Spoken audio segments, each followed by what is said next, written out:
Hi, I'm Tim Grant. This week we are going to do inversions like we did last week. Last week we did the key of G. Today we're going to do the key of A, but we're using 5 chord shapes just like we did last time. And those chord shapes again are D, A, G, C, and E.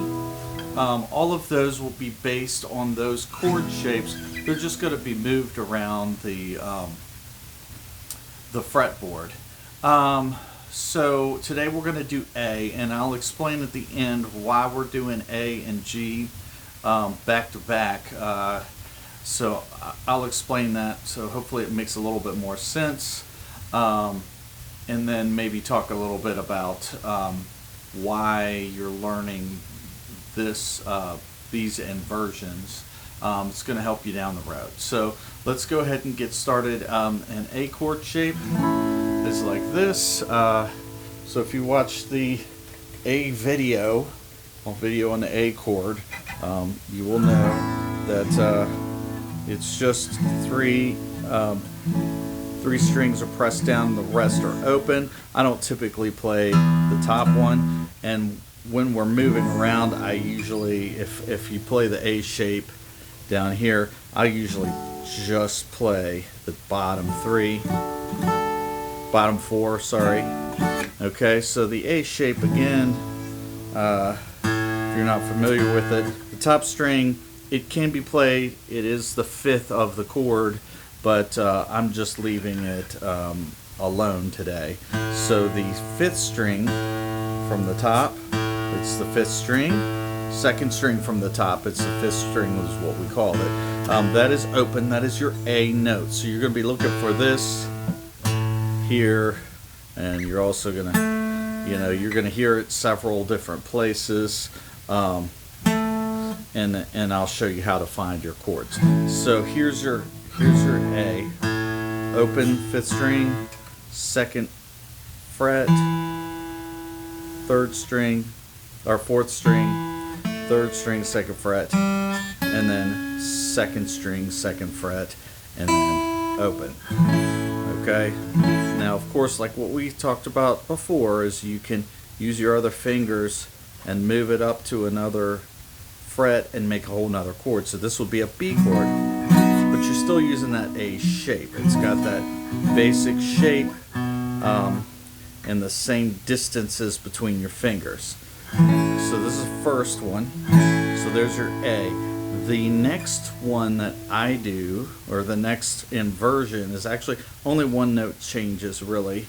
And then now we're going to start just focusing on the bottom 4 strings, strings 1 through 4. You can play that open string if you wish, but this is actually your G string, G shape. So the G shape looks like this, but if you moved it down, it would be like that. So that's your G shape. Alright, so first inversion, second inversion. Third inversion is your E shape. Again, I'm barring over, and I'm only using the bottom 4 strings. So you can do the whole thing if you want. It kind of muddies up the mix. So I usually just do the bottom. And again, it's an E shape. You're just moving it up. So that again is an A. The next is a D shape, is also an A. There's your root note. Okay, and then it's like that. Again, it's this D. That's a D chord. I just moved it all the way up to your 9th fret, 9th and 10th fret, but then I'm playing the root here. Now typically I don't play this chord like this. What I'll typically do is use this chord for 7ths and major 7ths, dominant 7ths, and minor 7ths. I'll explain that down the road, how to get those. There's an easy way. You just kind of drop a finger. But just wanted to let you know that's where that is. That's the D shape, and then we're going into the C shape, which is similar to the D shape. There's your root, so it's a C chord right here. And then, okay, but you have to bar that. So it's the same shape, it's just you're barring down this. And again, I only do the bottom 4 strings. I mean, you can, but it's a stretch. All right, that is your D shape, and then now you can actually make another inversion with that C shape. I'm sorry, that I meant C shape, not D shape. By putting down your first finger, and then we're back to the A shape again. So, all right, which is just this again.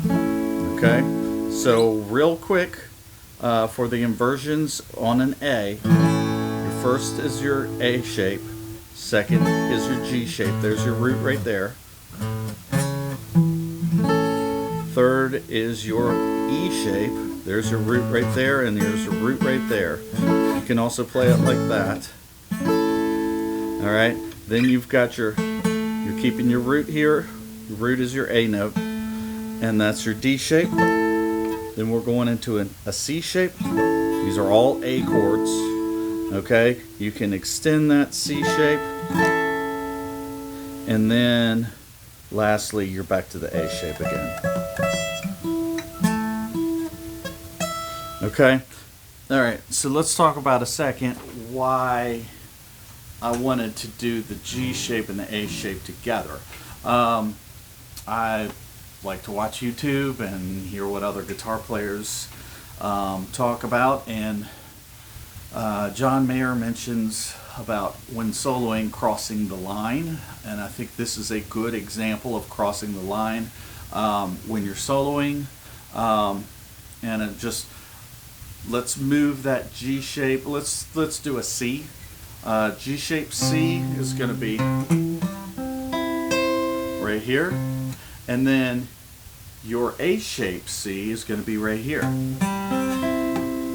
So that 5th fret right here is your line. That's the line you're crossing. So we've got here and here, or like this. So if you want to start crossing the line, there's your line right there. Just gives you a little extension. Okay? And then, of course, you can move up, and we'll explain that later. The reason we're doing all this is because when you're playing with a band, sometimes you don't want to match everybody else. Say you're playing. We'll go back to the G chord and a C chord. So.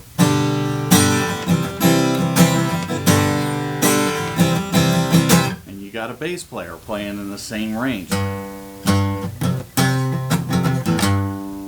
So if you got 2 guitar players doing that, a bass player, it just gets really muddy.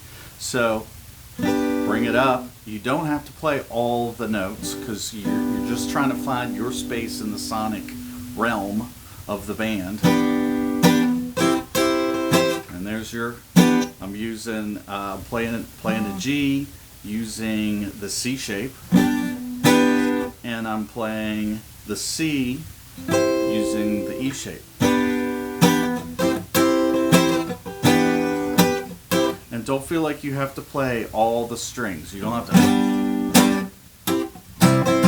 because if you do that again, you're going to muddy up the mix. You just want to have nice,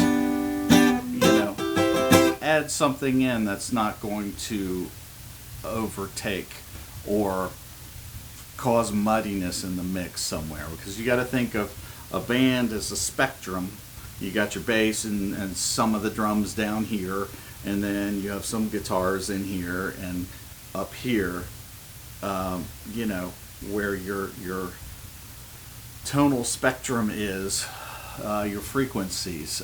So you want to try to keep out of each other's way, and one good way of doing that is to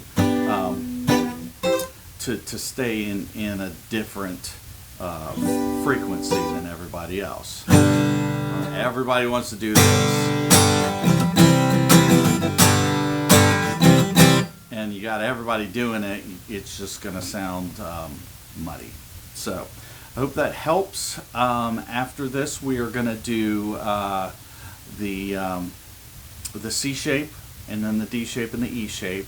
And then after that, what we'll do is we'll start moving them around chromatically, and I will show you where all these chords can be played in other places. So we'll cover, the sharps and the flats and all of the notes. So you will have 5 choices in 12 different keys, all up and down. And then once we do that, that's all major.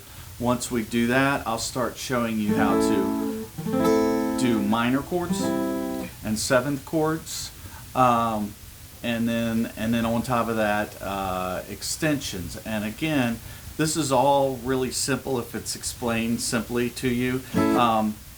It's really just a matter of dropping a finger down. Here's major, minor. We'll get to that later, but just kind of want to show you the direction we're moving.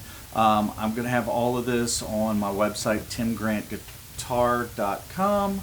And I'm going to put it in order so that it's sequential for you. I believe these are under chords. And then once we get past the chords, we'll start talking about how these inversions can be used in a solo sense. And I kind of touched on that with the going across the line.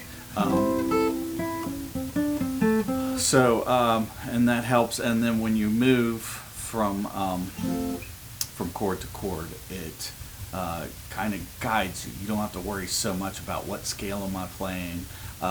You're just thinking, okay, I'm moving to, I'm moving from C to now an F chord, and these are the notes that are different, but I have these other notes that are the same. So I've gone way too far deep into it, but I just want to let you know where we're moving to. And so this will help your rhythm guitar playing, and this will also help your soloing down the road. Please like and share. Thank you.